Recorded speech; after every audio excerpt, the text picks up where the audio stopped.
ሰላም ተመልካቾች እንኳን ወደዚህ ቻናል በሰላም መጣችሁ።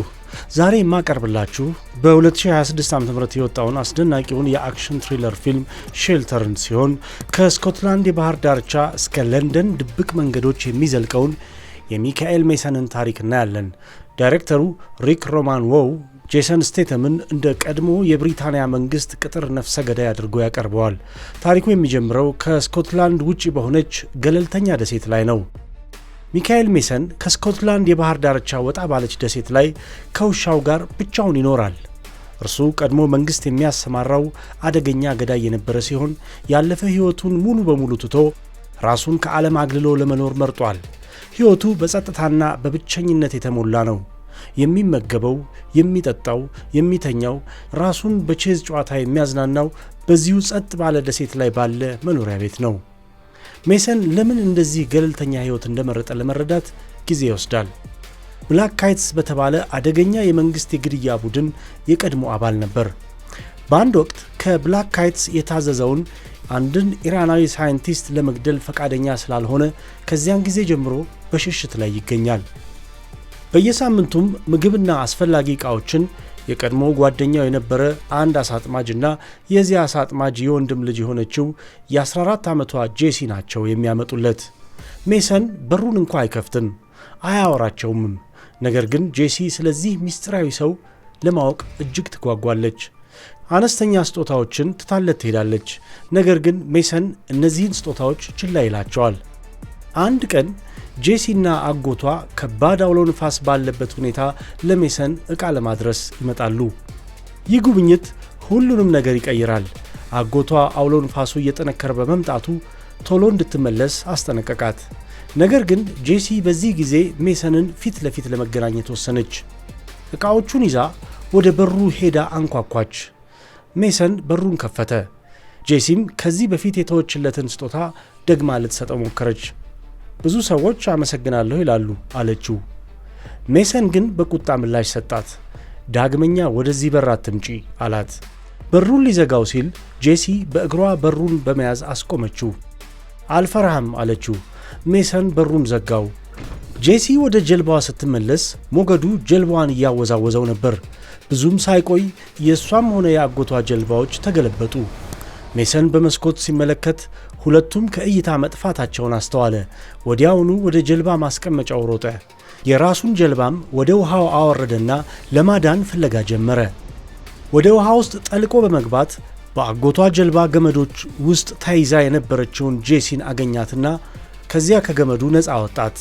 ነገር ግን ወደ ጀልባው ጥልቀት ሲመለከት አጎቷ በጀልባው ጣሪያ ውስጥ ተይዞ ሰምጦ መሞቱን አየ። በሆዷ ውስጥም የገባውን ውሃ ደረቷን በመጫን ካወጣላት በኋላ ጄሲን ወደ ደሴቷ መጣት።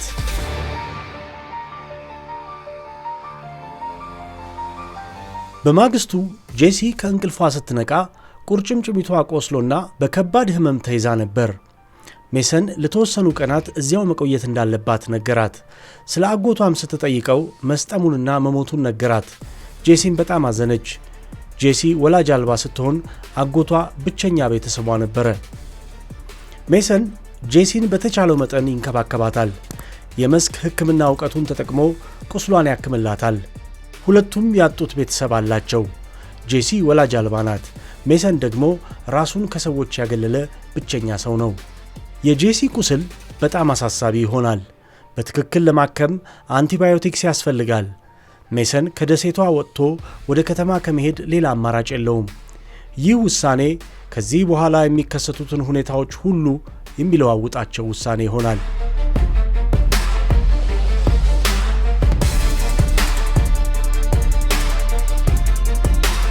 ይህ በእንዲህ እንዳለ በለንደን ውስጥ አንድ ትዕይንት እንመለከታለን።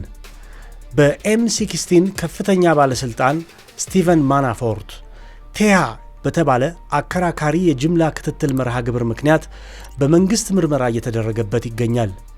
ይህ መርሃ ግብር በዩናይትድ ኪንግደም ውስጥ ያሉትን ሁሉንም ስልኮችና ካሜራዎች ሰርጎ በመግባት መረጃዎችን ይሰበስባል። ይህ እንግዲህ የሰብአዊ መብት ሕጎችን የሚጥስ አደገኛ መርሃ ግብር ነው። ማናፎርት ይህ መርሃ ግብር በደርዘን የሚቆጠሩ ጥቃቶችን ለማስቀረትና በርካታ አሸባሪዎችን ለመለየት እንደሚረዳ በመግለጽ ቲያን ለመከላከል ሞክሯል። ከችሎቱ በኋላ ማናፎርት ከጠቅላይ ሚኒስትሯ ጋር ተገናኘ። ጠቅላይ ሚኒስትሯ የቢሮውን የቀረጻ መሳሪያዎች ካጠፉ በኋላ ማናፎርትን አንድ ስምምነት አቀረቡለት። በይፋ ተባሮ ተጠሪነቱን ለተተኪው ሮበርታ እንዲያስረክብ፣ በምትኩ ተግባራቱንና የቲያ መርሃ ግብሩን እንደፈለገ እንዲያስተዳድር ፈቀዱለት። ማናፎርትም ተስማማ።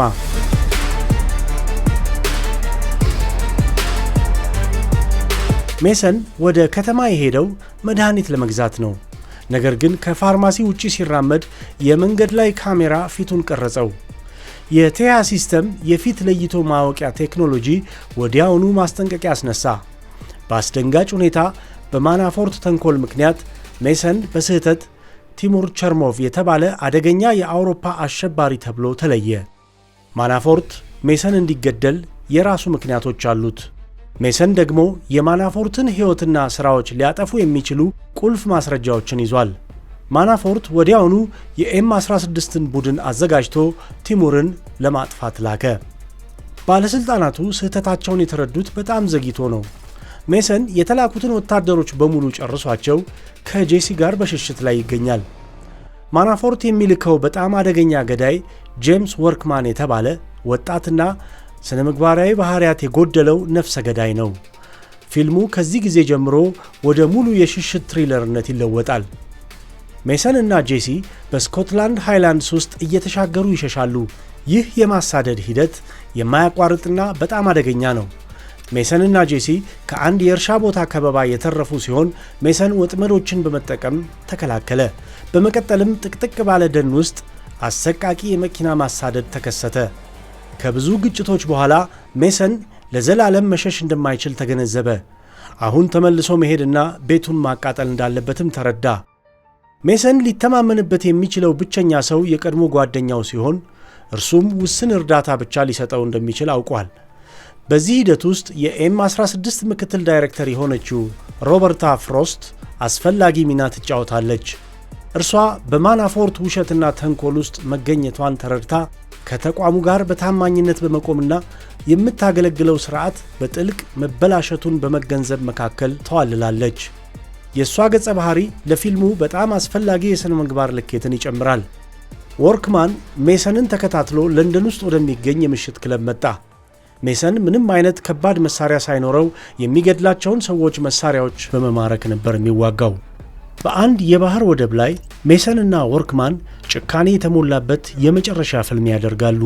ይህ ፍልሚያ ለሜሰን ባህሪና ለተከታታይ ተጋድሎቹ ተስማሚ መደምደሚያ ይመስላል። ሜሰን በዚህ ፍልሚያ ውስጥ ከ10 ዓመታት በላይ ለመሸሽ የሞከረውን አስፈሪ የቀድሞ ተሞክሮዎቹን በመጠቀም በርካታ ጉዳቶችን በማሳየት የተዋጣለት ስልጠናውን ያሳየናል። ሜሰን እና ወርክማን በወደቡ ላይ ሲፋለሙ እያንዳንዱ ሰው የበላይነቱን ለማሳየት ይፈልጋል። አውሎ ንፋሱና የባህር ዳርቻው ከባቢ አየር ለግጭቱ የአስቸኳይ ጊዜ ስሜት ይጨምራል። ፍልሚያውን ለማየት የሚያስደስት ብቻ ሳይሆን ሜሰን ማናፎርትን የሚጋፈጥበትና ጄሲን የሚጠብቅበት እንዲሁም ታሪኩን ለማጠናቀቅ በጣም አስፈላጊ ነው። ውጤቱ ለሜሰን በመጨረሻ ደህንነቱን እንዲያገኝና ለጄሲ ደግሞ የተሻለ ሕይወት እንዲኖራት የሚያደርግ ነው።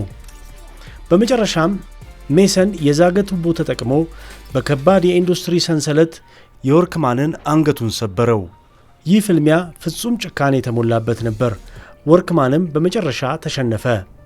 ሜሰን ወርክማንን ካስወገደ በኋላ ወደ ማናፎርት በጣም ደህንነቱ የተጠበቀ ፔንትሃውስ ሰርጎ ገባ።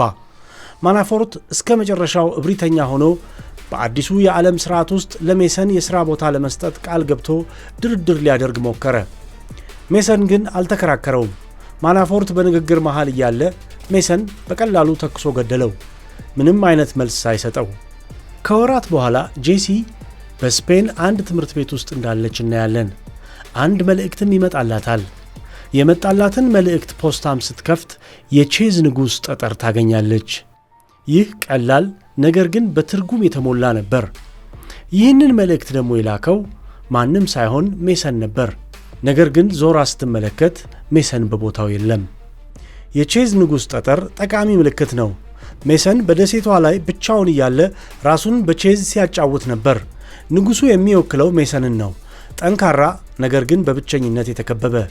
ይህንን ለጄሲ መስጠቱ እርሷ አሁን የራሷ ጨዋታ ንግሥት መሆኗን፣ ጠንካራና በራሷ መቆም የምትችል መሆኗን ያመለክታል።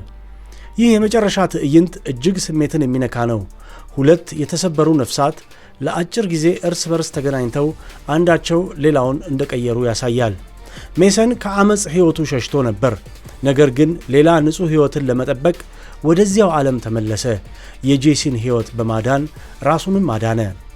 ላይክ እና ሰብስክራይብ በማድረግ የበለጠ እንድንሰራ ያግዙን።